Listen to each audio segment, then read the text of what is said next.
नमस्कार viewers, Jaipur dialogue USA पे आपका स्वागत है। मैं हूं विभूति झा और आज चर्चा करेंगे जो ग्लोबली पूरी दुनिया भर में इंडी अलायंस के साथ साथ उनके सहयोगियों ने के अंदर जो हलचल मची हुई है, तिलमिलाए हुए हैं। वो अंग्रेजी का वर्ड है मेल्ट डाउन हो गया है उनका, कि वो पिघले जा रहे हैं मोमबत्ती की तरह एग्जिट पोल देखने के बाद। ना एग्जिट पोल ही होता है। कुछ लोगों के विचार हैं कि एग्जिट पोल कभी भी सच नहीं बताते हैं, जैसे कि कांग्रेस वाले कह रहे हैं अभी कि एग्जिट पोल के हमें विश्वास नहीं है। लेकिन यही एग्जिट पोल उनके फेवर में होता तो कहते कि एग्जिट पोल के वाहे वाहे।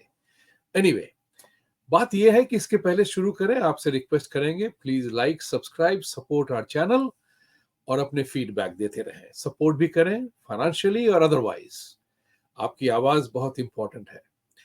तो चलिए, दुनिया भर में एक भारत की इलेक्शन के बारे में बहुत बड़ी मेल्टडाउन हो रही है। सभी लोगों को यह पता हो गया है कि मोदी जी आएंगे।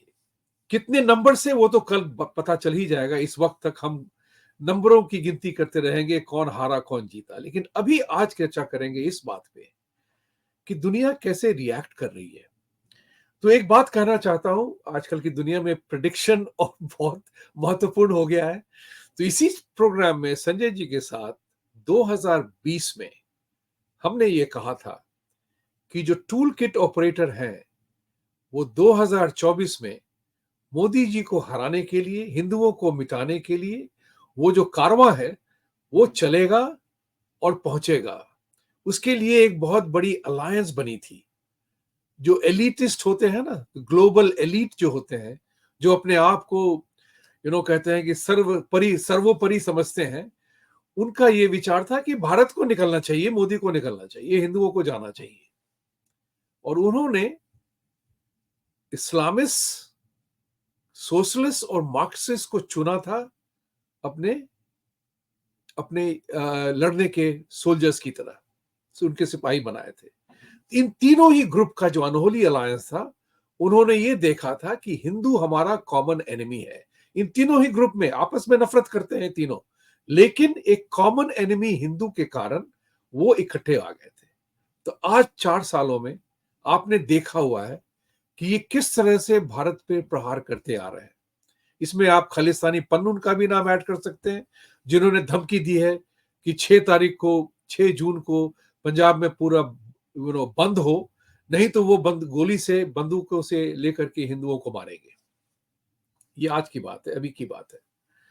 तो ये सोचना पड़ेगा, फ्रांस, जर्मनी, यूके, यूएसए, सबके सब तिलमिलाए हुए हैं।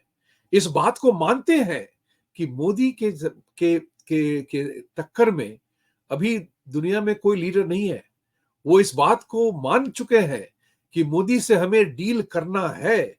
इसलिए मोदी जी को G7 की जो मीटिंग हो रही है 7 जून को, उसमें निमंत्रण आ चुका था और मोदी जी ने उसको स्वीकार भी किया था इंटरनेशनल लेवल पे। तो अब इतना हो गया है, लोगों को अचंभित भी हो गए इस बात से कि ये कंट्री जो एक जमाने में, नॉट एक जमाने में, 10 साल पहले ही, जिसकी तुलना थर्ड वर्ल्ड कंट्री से होती थी, हर एक इंडेक्स में, उनके इंडेक्स के हिसाब से हम बिल्कुल गर्त में पहुंचे हुए देश थे। वो देश आज इतना सर्वोपरि कैसे बन रहा है, इतना चैलेंजिंग कैसे बन गया है। यहां तक कि उन्होंने 100 टन जो सोना बैंक ऑफ इंग्लैंड में पड़ा था वो भी वापस मंगवा लिया। तो ये समझना पड़ेगा कि भारत की इकोनॉमी कहां थी और आज 5वें नंबर पे है, चौथे नंबर पे पहुंचेगी, तीसरे नंबर का वादा किया है मोदी जी ने, गारंटी दी है। और सारी दुनिया भारत की तरफ देख रही है इस अचंभित होने के कारण कि 900 मिलियन से ज्यादा लोगों ने वोट किया वोटर आईडी के साथ।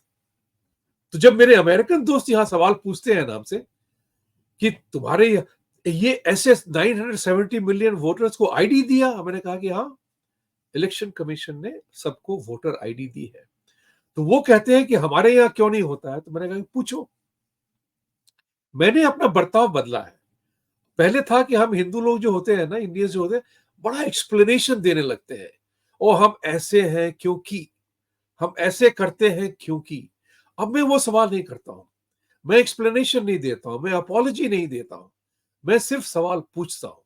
तो जैसे उन्होंने कहा था, अभी दुनिया भर में हंगामा मचा था ना, अरविंद केजरीवाल को अंदर कर दिया, तो सारी दुनिया की प्रेस कह रही थी कि Arvind Kejriwal the opposition leader put behind bars. तो मुझे कुछ लोगों ने पूछा, oh my God, you guys have put your opposition leader in jail. I said, well, I have nothing to say about that, but we are doing the same to Trump here on trumped up charges. Think about it. Trump को trumped up charges पे हम लोगों ने, America में उनकी जो हालत हुई है वो हम सब जानते हैं। आजकल कुछ छिपता नहीं है, तो आप सब जानते हैं। तो वो कहते हैं कि हाँ, वो तो बात सही है। तो ये सवाल हो गया है कि अब जो है, हमें अपनी डेमोक्रेसी, इंडिया की डेमोक्रेसी, हिंदू के बारे में अब हमें अपॉलॉजी नहीं देनी है, बल्कि गर्व से कहना है कि हम इसलिए ऐसे हैं, इसलिए कि तुमसे हमारा सिस्टम ज्यादा सुपीरियर है। और इस बात को मानना पड़ेगा, हमें मनवाना भी पड़ेगा, क्योंकि इस बात की चर्चा अगर हम ना करेंगे, चाहे चाय पे हो या बियर पे हो, डजंट मैटर, लेकिन अगर हमने इस बात की चर्चा न की तो हमें ही नुकसान होगा। चलिए फिर आते हैं, भारत में तो इतने सारे मिर्ची सेठ हैं कि क्या बताएं उसके बारे में। तो अभी देखिए, इंडी अलायंस की जैसे चर्चा चल रही है, वो कह रहे हैं उनको 295 सीट मिलनी है। हमारे मित्र अभिजीत अय्यर मित्रा ने कहा है कि अगर उनको 295 सीट मिलेंगे तो बुढ़ी बड़ी पूरे सड़क पे वो नंगे नाच करेंगे। तो सब लोग प्रार्थना कर रहे हैं कि ना भैया, ऐसा ना कर रहे हैं आप। तो सवाल ये उठता है कि जिस तरह से इंडी अलायंस, ये बड़ा घोर रहस्य है जो ट्रंप के साथ 2016 में हुआ था, जो यूक्रेन में हुआ था। ये दोनों एग्जाम्पल भारत को देखने पड़ेंगे अपने नजरअंदाज में। जब ट्रंप जीते थे 2016 में, तो वहां पे बहुत सारे लोगों की आशाओं पे तुषारापात हो गया था। हिलरी क्लिंटन फर्स्ट वुमन ना बन पाई, राइट? तो उसकी विवेचना हम अभी नहीं करेंगे, लेकिन ये कहना है कि लोगों ने क्या किया।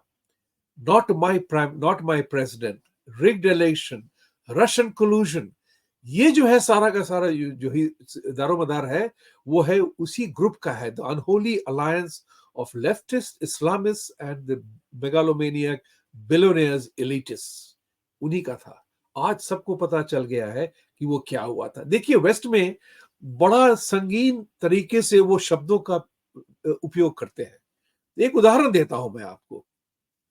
जब हिलरी क्लिंटन पे जो जस्टिस डिपार्टमेंट ने इन्वेस्टिगेशन की थी, तो अगर उस वक्त एफबीआई के चीफ ने कहा था, what she did was an act of extreme carelessness, but it was not gross negligence. You know why? Now you can play with the word, आप शब्दों के साथ खेल कर सकते हैं कि gross negligence and extreme carelessness में फर्क क्या है। आप अपने सामने इस बात को समझिए, मैं उस पर चर्चा नहीं करूंगा। लेकिन इन दोनों शब्दों का प्रयोग इसलिए किया गया था, अगर एफबीआई के चीफ ने यह कहा होता कि दैट वाज ग्रॉस नेग्लिजेंस, तो हिलरी क्लिंटन पे कार्रवाई होती, पूरी कार्रवाई होती। बिकॉज उसको एक्सट्रीम केयरलेसनेस कह दिया, तो कार्रवाई के लिए उन्होंने मना कर दिया। ग्रॉस नेग्लिजेंस स्टैट्यूट में लिखा हुआ था कि in the event of gross negligence ये होना चाहिए। तो मैं इस बात की चर्चा इसलिए कह रहा हूं, ये शब्दों का खेल है।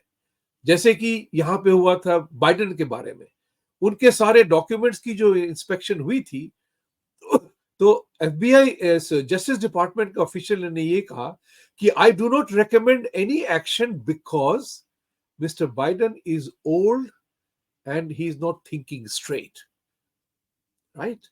उनको माफ कर दिया, लेकिन वो राष्ट्रपति बन के काम कर सकते हैं। सोचिए इस बात को, जो आदमी अपनी कार्रवाई के लिए काबिल नहीं है, लेकिन वो देश चलाने के लिए काबिल है। इस तरह से डेमोक्रेसी की रचना होती है, और इस डेमोक्रेसी का दुरुपयोग होता है। तो ये जो है अपोजिशन वाले, इंडी वाले जो है, इनकी अभी जमघट हुई थी, भेड़ियों की जमघट हुई थी, और उन लोगों ने ये डिसाइड किया हुआ है कि प्रोटेस्ट करेंगे, वायलेंस करेंगे। 2020 में मैंने कहा था, मैंने पहले कह रहा था आपसे कि वो सब कुछ करेंगे। वो कहते नहीं है, whatever can be done will be done to destabilise Modi, India, Hindus. Whatever is to be done, whatever it takes, चाहे जैसे भी हो। तो आप राहुल गांधी के बयानों से तो परिचित हैं। उन्होंने कहा हुआ है कि हम तो नहीं करेंगे। उनके बारे में तो कहते हैं कि उनकी टिकट भी बुक हो गई है, बैंकॉक में किसी मसाज पार्लर के साथ जा रहे हैं। मजाक हो या सच हो मैं नहीं जानता हूं, लेकिन लोग उसको शेयर कर रहे हैं, न्यूज को, इंफॉर्मेशन को।